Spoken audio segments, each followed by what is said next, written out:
Mid நைட்ல நீங்க ஆழ்ந்த உறக்கத்துல இருக்கும்போது உங்க பக்கத்துல போர்வையால உடம்பு ஃபுல்லா கவர் பண்ணிட்டு கையில பெரிய கல்லை வச்சுக்கிட்டு ஒரு உருவம் உங்களையே பார்த்தபடி சிரிச்சுக்கிட்டு நின்னா எப்படி இருக்கும்? இத கேட்கும் போதே நமக்கு பயம் வருது தானே. ஆனா இது உண்மையாவே நடந்த சம்பவம்னு சொன்னா நம்ப முடியுதா? நம்பித்தான் ஆகணும். ஏன்னா ஒட்டுமொத்த கொல்கத்தா மற்றும் மும்பை மக்களுடைய தூக்கத்தையும் கெடுத்த சைக்கோ கொலைகாரனை பத்தி தான் இந்த வீடியோல விளக்க போறோம். தயவு செய்து இதயம் பலவீனமானவங்க 18 வயசுக்கு கீழே இருக்கிறவங்க எல்லாம் இந்த வீடியோவை பார்க்க வேண்டாம்.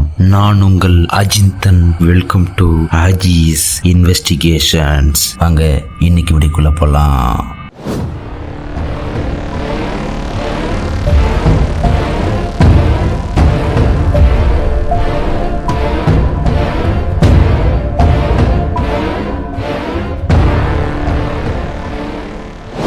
வீடியோக்குள்ள போறதுக்கு முன்னாடி மறக்காம நம்ம சேனலை சப்ஸ்கிரைப் பண்ணிக்கிட்டு இந்த பெல் பட்டன் மட்டும் தட்டி விட்டு போயிருங்க. 1983 வருடம் அப்போதைய பம்பாய் இப்போது மும்பைன்னு அழைக்கப்படுது. மும்பையில உள்ள சியான் அப்படிங்கிற இடத்துல இருக்கிற நடைபாதை வீடு இல்லாத ஏழை மக்கள், யாசகம் கேட்கிறவங்க அப்படின்னு பல பேரோட தூக்கத்துக்கு சொர்க்கமா அமைஞ்சதுதான் அந்த நடைபாதை. எல்லோரும் நாளைய கனவோடையும் ஏழ்மையுடைய வியர்வை வாசனையையும் முகந்தபடி தூங்க ஆரம்பிக்கிறாங்க.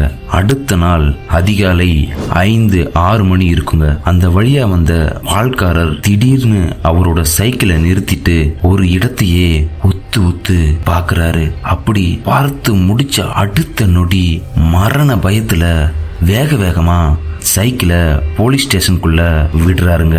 உள்ள போன பால்காரர் என்ன சொல்றாருன்னா, சார், சியான்ல உள்ள ஒரு நடைபாதையில ஒரு அடையாளம் தெரியாத ஆண் சடலம் தலை நசுக்கப்பட்டு கிடக்குது சார் அப்படின்னு மூச்சு இறைக்க சொல்லி முடிக்கிறாரு. அவர் சொல்லி முடிச்ச அடுத்த வினாடியே விழி பிதுங்கி முழிக்க ஆரம்பிக்கிறாங்க காவல்துறை. வேகமா அந்த இடத்துக்கு போறாங்க. கிரைம் சீனை செக்யூர் பண்றாங்க. முதல் கட்டமா இறந்தவர் யார் அப்படிங்கறத விசாரிக்கிறாங்க. ஏன்னா இறந்தவர் யார் அப்படிங்கறத கண்டுபிடிச்சிட்டா கொலைகாரனை கண்டுபிடிக்கிறது ரொம்பவும் சுலபம் அப்படிங்கறதாலதான். அப்படி விசாரிக்கும் போதுதான் காவல்துறைக்கு பயங்கரமான ஷாக். அது இறந்து கிடந்தது ஆதரவு இல்லாத ஒரு ஏழை குடும்பத்தை சார்ந்தவர் அப்படிங்கிறது தான். அது 1983 காலகட்டம் அப்படிங்கறதால சிசிடிவிலாம் பெருசா புழக்கத்துல இல்லாத நேரமாவும் இருந்திருக்கு. அதே நேரத்துல பெருசா ஃபாரன்சிக்லயும் அவ்வளோ பெரிய அளவு வளர்ச்சி அடையாமலையும் இருந்திருக்கு. இந்த விஷயங்கள் தான் அந்த கில்லருக்கு பெரிய சாதகமா அமைஞ்சிருக்குன்னு தாங்க சொல்லணும். பல சாட்சிகள் சந்தேகத்துக்கு இடமா இருக்கிறவங்க அப்படின்னு சொல்லி எல்லாரையும் விசாரிக்க ஆரம்பிக்கிறாங்க. அப்படி விசாரணை ஒரு பக்கம் போய்கிட்டு இருக்கும்போது தான் அந்த போலீஸ் ஸ்டேஷன்ல உள்ள காவல்துறைக்கு ஒரு விஷயம் மட்டும் தெரியாம இருந்திருக்கு. அது என்னன்னா, இந்த ஒரு கொலையோட மட்டும் முடிய போறதில்ல அப்படிங்கிறது தான்.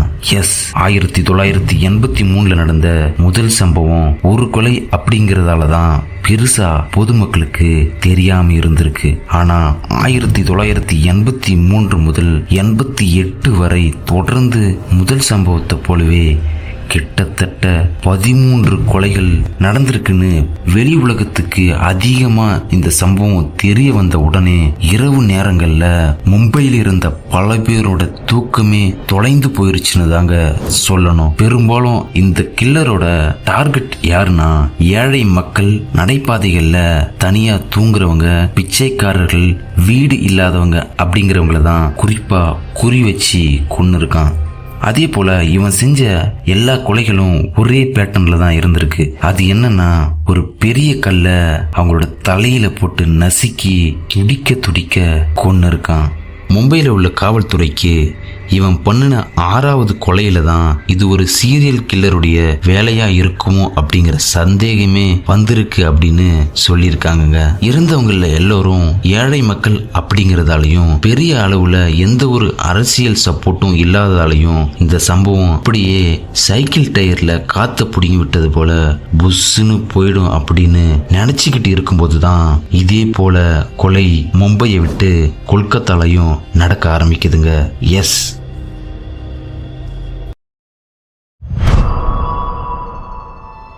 மும்பையில அடித்த இரத்த வாடை இப்போ கொல்கத்தாவிலையும் அடிக்க ஆரம்பிக்குது. 1989ல கொல்கத்தாவிலையும் மும்பையில நடந்த அதே சேம் பேட்டர்ன்ல பல கொலைகள் நடக்க ஆரம்பிக்குது. ஒரு நாள் கொல்கத்தா காவல்துறை இந்த கொலைகள் எல்லாம் சனி மற்றும் செவ்வாய்க்கிழமைகள்ல தான் நடக்குது அப்படின்னு கண்டுபிடிக்கிறாங்க. இதனால பல காவல்துறை அதிகாரிகளை சாதாரண மக்கள் போலவே உடை அணிந்தபடி இந்த கில்லரை பிடிக்கிறதுக்காக கொல்கத்தாவில் உள்ள எல்லா பிளாட்ஃபார்ம் ரயில்வே ஸ்டேஷன்கள்லயும் சனி மற்றும் செவ்வாய்க்கிழமைகள்ல தூங்க ஆரம்பிக்கிறாங்க.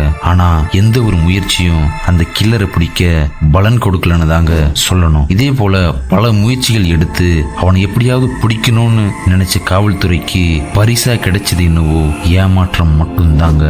நொடிகள் எல்லாம் நிமிடமா மாற ஆரம்பிக்குது. நிமிடங்கள் சில மணி நேரங்களா ஆகுது, சில மணி நேரங்களோ பல வருடங்கள் ஆகுது. ஆனா சால்வ் பண்ணிடலான்னு நினைச்ச கேஸ் அன்சால்வ்டு கேஸா மாற ஆரம்பிக்குதுங்க. எஸ், இவன் மொத்தமா பண்ண கொலைகள் 36க்கும் மேல இருக்கலான்னு சொல்லப்படுது. இந்த சம்பவம் நடந்து கிட்டத்தட்ட 36 வருடங்கள் ஆகியும் இப்போ இந்த வீடியோ போடுற இந்த நாள் வர அந்த கொலைகளை எல்லாம் யார் பண்ணுனதுன்னு ஒரு பெரிய மர்மமாவே தாங்க இருக்கு. அந்த கில்லருக்கு முடிஞ்சா என்ன புடிச்சு பாருங்கன்னு சொல்றது போலதான் இருந்திருக்கு அவன் பண்ணின எல்லா கொலைகளும். இந்த ஸ்கிரிப்ட நான் எழுதும்போது எனக்கு தோன்றிய விஷயம் என்னன்னா, 36 வருடமா அந்த கில்லர் சும்மாவே இருந்திருப்பான்னு நினைக்கிறீங்களா? இன்னும் சில அப்பாவி உயிர்களை அந்த ரத்த வாடை அடங்காத மனித அரக்கன் பலி கொடுத்திருக்க நிறையவே வாய்ப்பு இருக்கு. இந்த சம்பவம் மக்கள் மத்தியில காவல்துறைக்கு பெரிய களங்கத்தையே உண்டு பண்ணிருக்குன்னு தாங்க சொல்லணும். ஆனா அந்த அத்தனை கொலைகளையும் செய்த கொலைகாரன் இப்போ மக்களோடு மக்களா ஒளிந்து நம்ம கூடவே வாழ்ந்துகிட்டு வரான். Hello my dear family members, இந்த சம்பவத்தை பற்றி நீங்கள் என்ன நினைக்கிறீங்க அப்படிங்கிறத மறக்காமல் கீழே கமெண்ட் பண்ணிட்டு போயிருங்க. அது மட்டும் இல்லாமல் அடுத்து என்ன வீடியோ போடலாம் அப்படிங்கிறதையும் கீழே கமெண்டில் சொல்லிட்டு போயிருங்க. இந்த வீடியோ உங்களுக்கு பிடிச்சிருந்தா மறக்காமல் ஒரு லைக் போட்டுட்டு சப்ஸ்கிரைப் பண்ணிக்கங்க.